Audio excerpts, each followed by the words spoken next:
Good morning to all of you. तो आज हम लोग बात करेंगे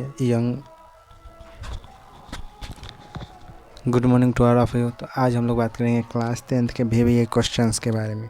क्लास 10th का जो VBA क्वेश्चन है उन सभी VBA क्वेश्चंस को हम लोग पूरी तरह से कवर करेंगे और उसी को हम लोग आज डिटेल से बात करेंगे। तो चैप्टर 1 यूरोप का राष्ट्रवाद है का उदय हिस्ट्री का क्वेश्चन है, जिसके हम लोग 25 VBA क्वेश्चन देखने वाले। तो हमारा सबसे पहला क्वेश्चन है, यंग यूरोप की स्थापना किसने की? मेजनी ने किया था।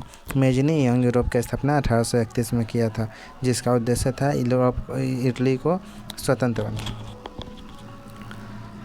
नेक्स्ट क्वेश्चन है, फ्रांसीसी क्रांति कब हुई? फ्रांसीसी क्रांति हुई थी 1789 को। 1789 को हुआ था, जिसमें स्वतंत्रता, समानता और बंधुत्व के सिद्धांतों को स्थापित किया गया था।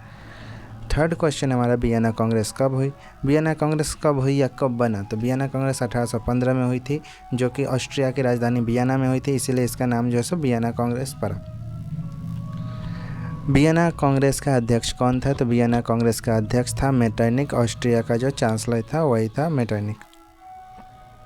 इटली के एकीकरण का नायक किसे कहा जाता है? तो इटली के एकीकरण का नायक गैरिबाल्डी को कहा जाता है, क्योंकि गैरिबाल्डी ने लाल कमीज वाले नाम से प्रसिद्ध होकर इटली को एकजुट किया था। जर्मनी का एकीकरण किसने किया था? तो बिस्मार्क ने। ठीक है, जर्मनी का एकीकरण बिस्मार्क ने किया था। उसने रक्त और लौह की नीति का अवलंबन भी दिया था। रक्त और लौह की नीति किसने अपनाई? तो बिस्मार्क ने अपनाई। कब? जर्मनी के एकीकरण के समय। इटली का प्रथम राजा कौन बना? तो इटली का प्रथम राजा बना विक्टर मैनुअल।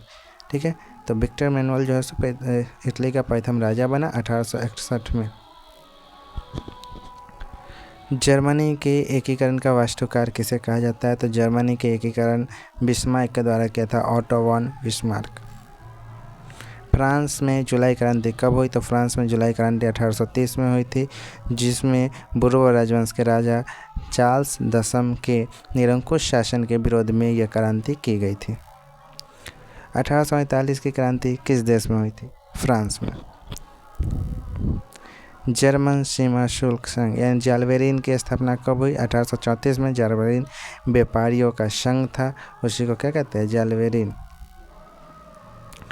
जर्मनी का एकीकरण कब पूरा हुआ?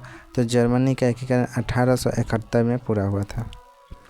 मेटरनिक का कथन, जब फ्रांस सीखता है तो यूरोप को सर्दी लग जाती है, किस संदर्भ में कहा गया? जुलाई 1830 की क्रांति के संदर्भ में कहा गया। मेजनी किस देश के थे?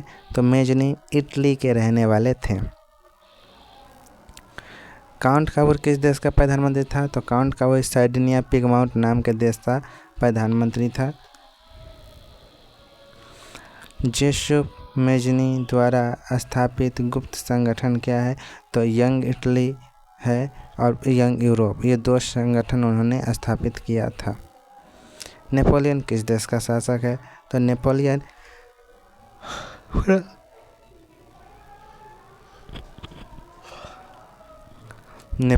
किस देश का शासक था? तो नेपोलियन फ्रांस का शासक था। वियना कांग्रेस का मुख्य उद्देश्य क्या था? वियना कांग्रेस का मुख्य उद्देश्य राजतंत्र की पुनः स्थापना करना था। जर्मनी के एकीकरण के समय प्रशा का राजा कौन था? तो जर्मनी के एकीकरण के समय प्रशा का राजा कौन था? विलियम प्रथम। जब फ्रांस सीखता है तो बाकी यूरोप को सर्दी हो जाती है, यह कथन किसका है? मेटरनिक का।